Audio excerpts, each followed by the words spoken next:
Hi everyone, and welcome back to SDI Coffee Break. And again, we're with Simon Kent from Quantum 21. Now, actually, Simon, there's been a bit of gap, I think, a bit of a space between the last time we did this and now. So we've got like different clothes on and stuff, which is a first for me.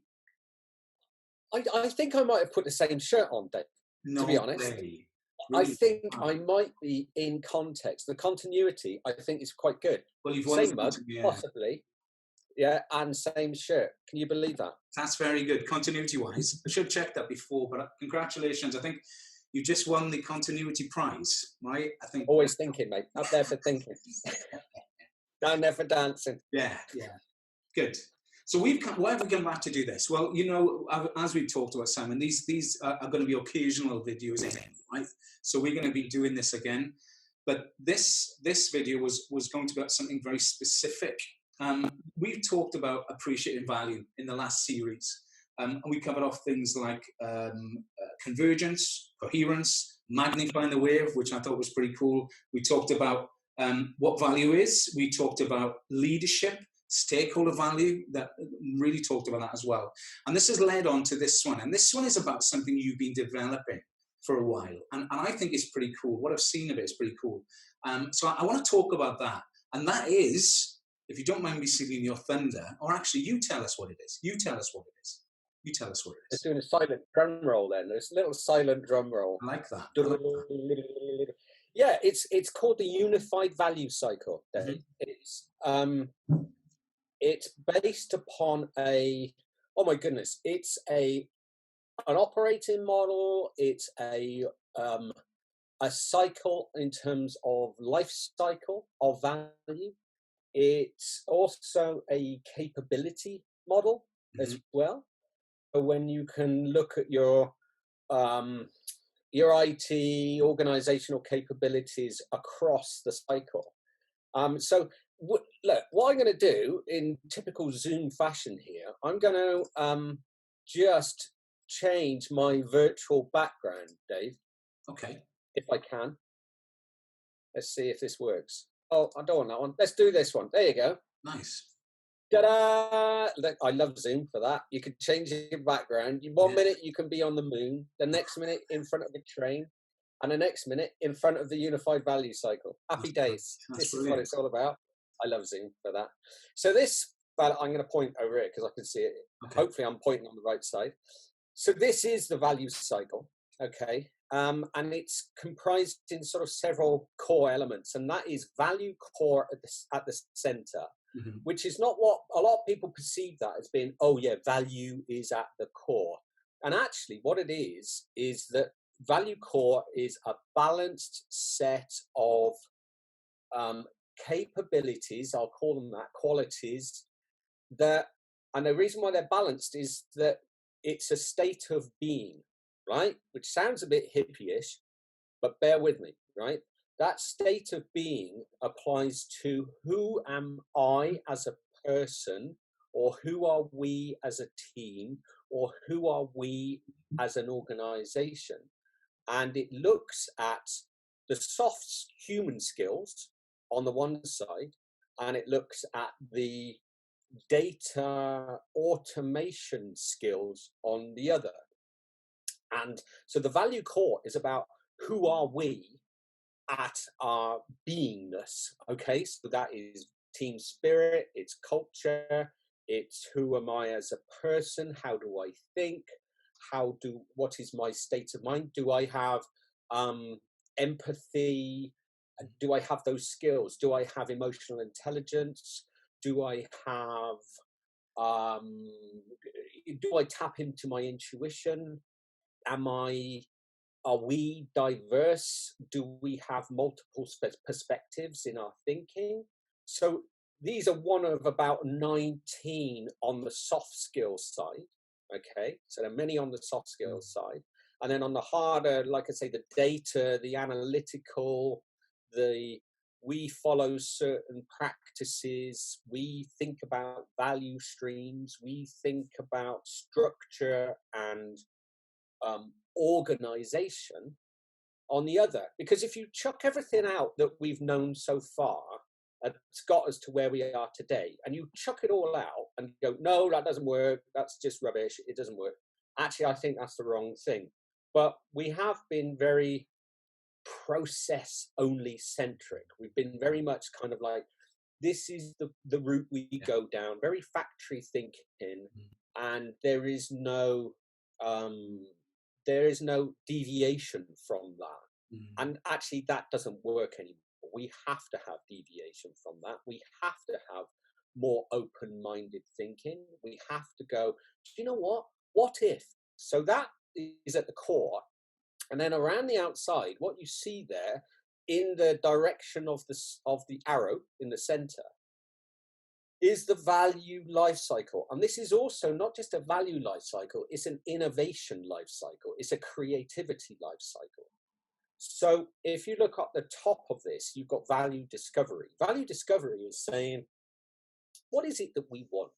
What's our goals as an organization? What's the goal? What's my goal as an individual? And these will change, chop and change all the time, right? They're constantly shifting, constantly moving. So what is it that I want? And coupled with that, and sort of jumping into the value planning step, is ideation. What's the idea? What about this? What about that? What about the other? Blah, blah, blah, blah, blah. That falls into the planning, which actually says, well, if we had that idea, if we saw that there was that opportunity for improvement, what value do we plan to get from that? What do we think we're going to achieve towards our goals, which we identified in discovery? What does that idea, what does that thinking create for us that can contribute towards that value? Then we start to say, well, how could we do that? Have we got the right resources? Have we got the right funding? What skills do we need? How do we, now if you start to think about those things, that starts to connect to some of the capabilities that we already have, like portfolio planning, right? You think about this in a business context, the planning, the discovery side is very much, what's our strategy? What's our business goals? What are the outcomes that we're aiming for as an organization?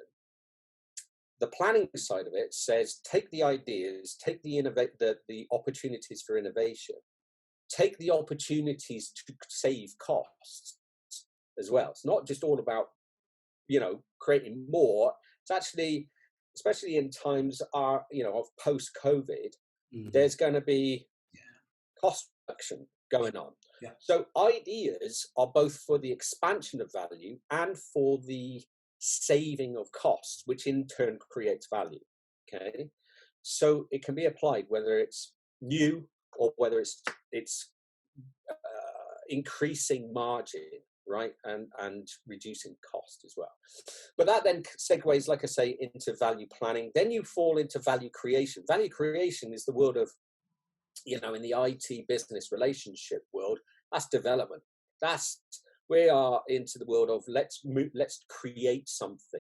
Well, all of that is potential value all the time. It's just potential, because it hasn't actually happened. It hasn't actually been realized, and it's only realized when it gets into the hands of the people that are going to use this thing, customers, users. But then the final piece is optimization. And optimization simply says, in a very simple way, it says, what worked, what didn't work, what would we do better next time, right? So it's the feedback element, but it's also the scale element, okay? It's the piece that says, what did we learn, but we need to fail fast? Or what do we learn and how do we scale this like crazy, right? Because this is really working. So how do we scale it up? But it's always about review. What did we learn? What didn't work? What did work? How can we improve from this? And then we're off again. And then you look at that and you go, well, actually, that can run quite slowly, okay, if it's a big organizational thing, but it can also run very, very, very quickly. And you can whiz round the cycle in a matter of hours, or it could be days, or it could be weeks, or it could be months. It doesn't matter. It depends on how it's being applied. So it can be applied at a large scale, or can be applied at very micro thinking scale.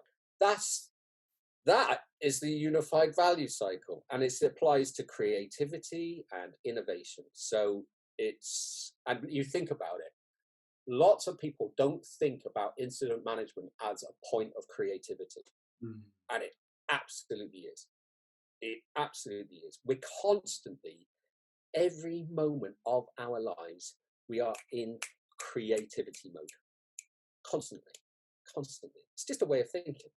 So, I agree. And you're absolutely right to draw that, to ask that question. You're absolutely right. And I think if you look at the way that, service management is heading, where value is the predominant goal that we're striving for, and then move away from process and control, and that's still needed. You need that, but we sort of think and work in a slightly different way, because we're creating something different, something a little something potentially more tangible than just meeting.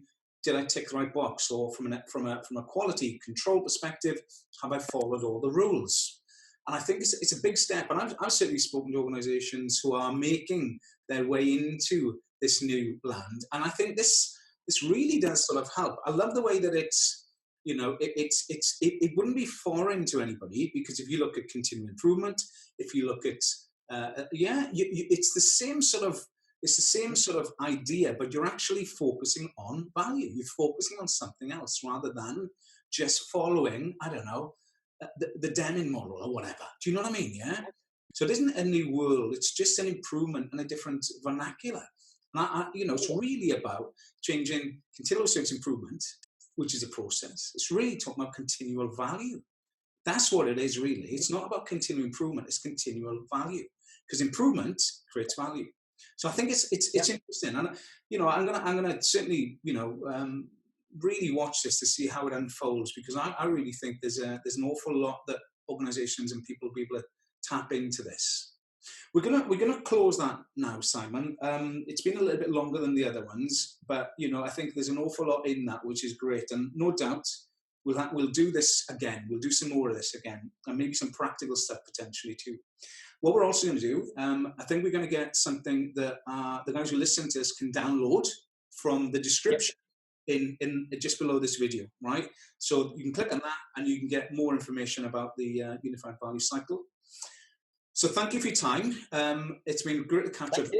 We'll do this again really soon, Simon, at some point, right? So until then, good luck with endeavours, and we'll speak really soon. So thanks for your time, Simon.